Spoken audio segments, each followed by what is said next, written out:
Right. Yeah, here we are again. Feel like I haven't seen you for ages. And let's find out what is going on in formerly Burma, Myanmar. Okay. So this is again from International Christian Concern. Their website is persecution.org. I will put the link in the description box to the article. They've got some brilliant stuff, as their website name suggests, on persecution of Christians. So Myanmar's independence from British rule, which was formalized in 1948, kick-started literally decades of change, which is still being felt at every level of the society over there. So progress has come in fits and starts. But before the Burmese army overthrew the civilian government in February, Myanmar was widely believed to be well on its way to establishing a stable, functioning democracy. However, these hopes were dashed by the coup, and since then, the military, or Tatmadaw, has responded to pro-democracy protests with brutal violence, and they have killed over 700 and jailed thousands, just countless. So as concerning as the suppression of pro-democracy protesters is, and it is, another conflict dating back to independence continues to worsen. I don't think it ever really was alleviated at all. So exacerbated by the Tatmadaw's newfound control over the central government and its lack of concern for human rights, the conflict between the Tatmadaw and ethnic militias around the country has continued to claim lives. And these lives that we're about to look at are Christian, and they're our brothers and sisters. So this includes, these ethnic militia, includes the Eastern Kayin state, where the Karen National Liberation Army, the armed wing of the Karen National Union, which campaigns for the self-determination of the Karen people, has waged a decades-long war for independence. So Kayin state, which was known as Karen state for its majority Karen population, before the Tatmadaw changed its name, is located on Myanmar's eastern border with Thailand.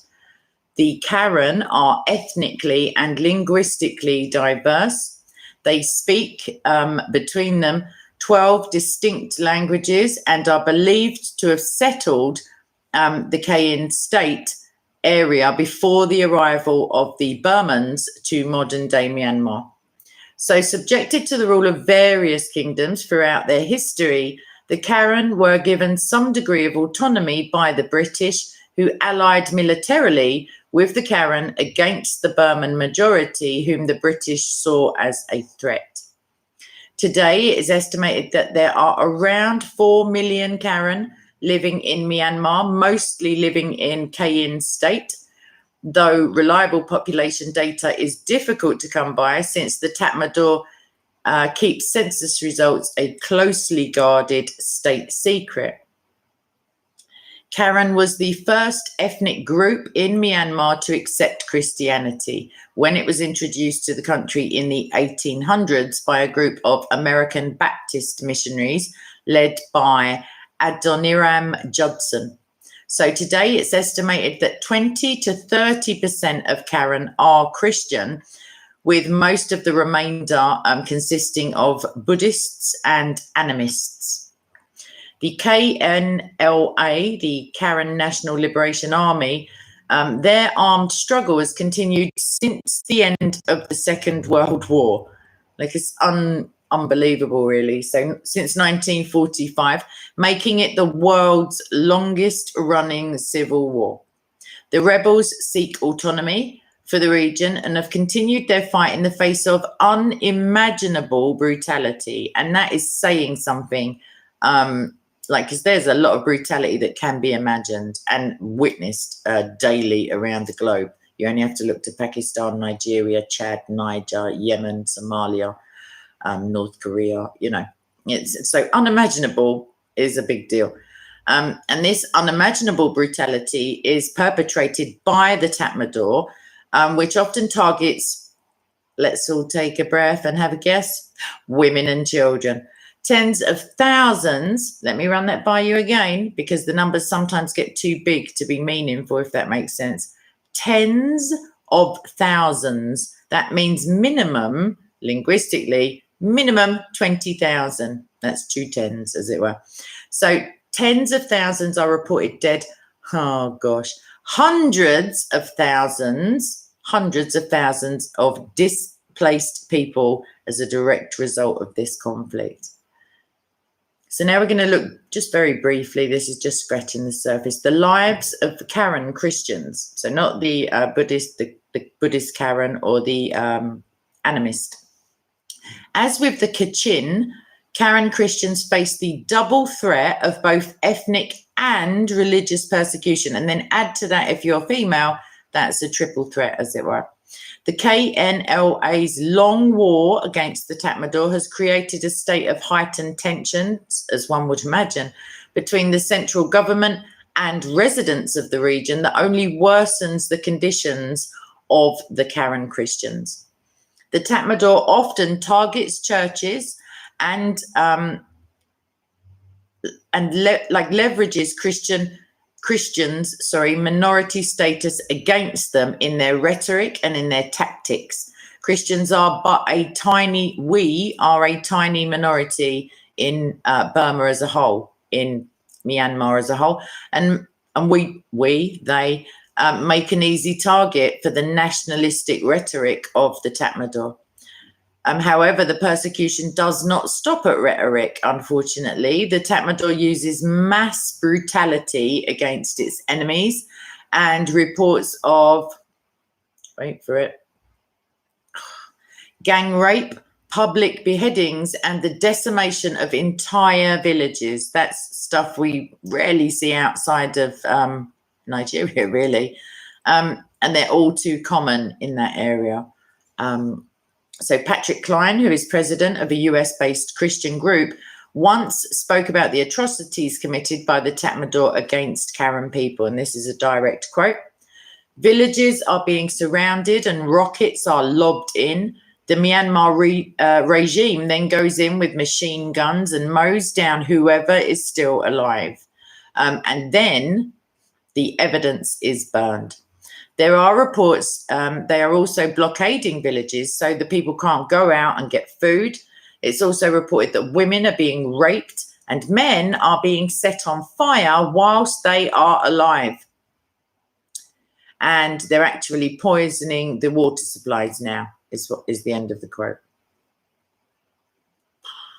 Benedict Rogers, the East Asia team leader of Christian Solidarity Worldwide, they are also an organisation of some esteem, at least with me, witnessed the aftermath of a 2004 Tatmadaw attack near the Moai, M-O-E-I River.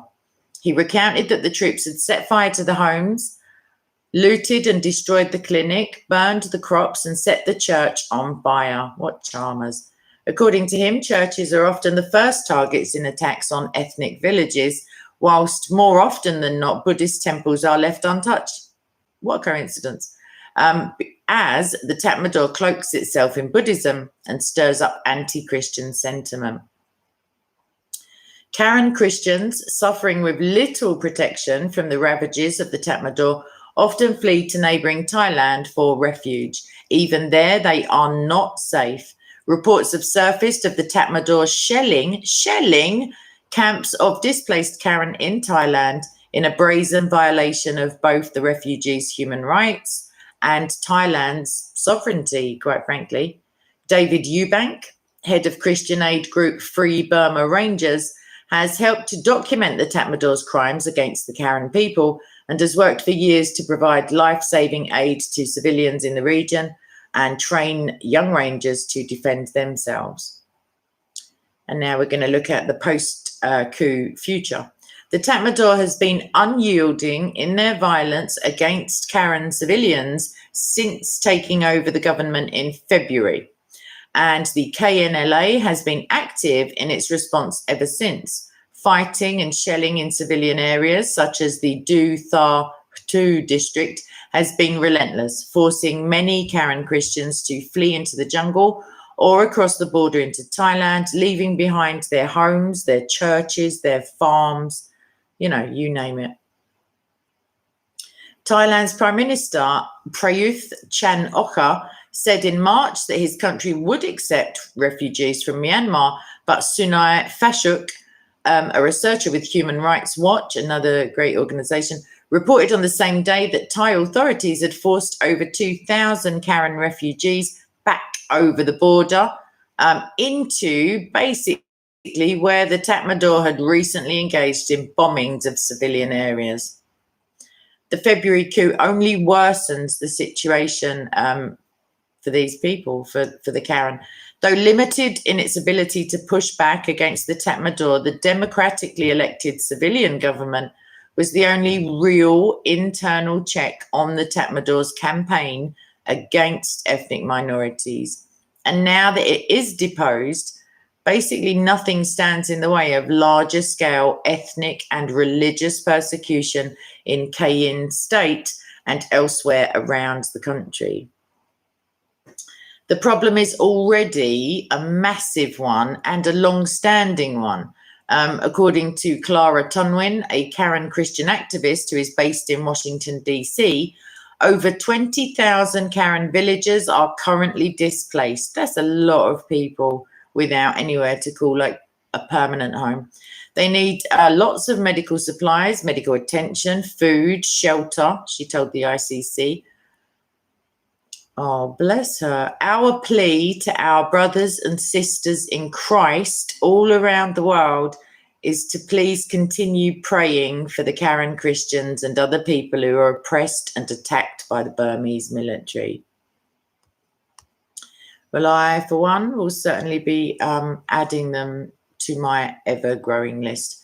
So please, I think that's just so like indicative of Christianity that they're asking, they need medical supplies, they need food, they need shelter, they need freedom from the oppression of the Tatmadaw. But what they're asking for is the thing that encompasses all of those things in actuality. And what they're asking for solely is prayer. And it doesn't cost anything. Like, no matter how much prayer you give out, you still have no less prayers to give. So, yeah, please do consider adding them to any prayer chains that you have at your church, or if you're on social media, you know, just post a little something about them just to remind people, because even though Nigeria and Pakistan are seldom in the mainstream, Myanmar more recently has been coming into the kind of sources of information that I use, which are definitely not recognized by the mainstream in the whole. But it's more difficult to obtain information from these places because of, just because of the absolute chaos that's going on, basically. So keep them in your hearts and your prayers. I often say it, I'll say it again. God already knows your prayers before you verbalize them, either, you know, internally or out loud. However, because of free will, God will not act upon things until we ask. Like, it's a pretty simplistic deal. We ask in the name of Christ, it is given. Sometimes the answer that is given is no. Sometimes the answer that is given is, I've got something better. Sometimes there's a range of answers. However, you know, what we ask for in the name of Christ will be given, but it will be given in a way that is fit and that glorifies God, and that is for our prosperity and our hope, you know, for our future, not for harm, is what we see in Jeremiah. So, yeah, I think I've said as much as I'm going to say about them for the moment. Yeah, watch this space. It all goes on. Like, it's pretty disheartening sometimes. However, I am encouraged by the responses that I get from people, and I will continue to pray for all of these persecuted Christians, whether I'm doing it on my own or not. I know that I'm not, actually. So I appreciate you taking your time to pray for these people. Yeah, what can I say? Click on the link that will be in the description box. You'll be able to see any, past articles about their trauma, quite frankly, what they're going through. And I just don't want to be there on Judgment Day saying, oh, I just couldn't be bothered. Oh, I had something else to pray about. These are the things that we really need to put to the top of our priorities list. And also, please do pray for Israel. Yeah, that's getting all a bit ridiculous over there as well. I just can't bear the thought of these rockets dropping on anything to do with Christ. I just can't take it. But more importantly, please pray for all of the people involved on both sides of this conflict. Yeah, just prayer is our foremost offense and defense. So please do utilize it, because as we were discussing yesterday, I think it was, there is spiritual warfare is very real, and it then manifests in the human realms. So with that in mind, just pray, please. I would take it as, like, I would consider it a personal favor, and you'll feel better for it, and you'll be in communication with the King of the universe. Basically, there is no downside. Just do it. Right then, hopefully I'll do a premiere. I'm going to be swatting a little bit for a debate that I've got coming up, also doing some other academic stuff. So yeah, I'll see you in the live chat soon, and God bless you. Bye-bye. Bye.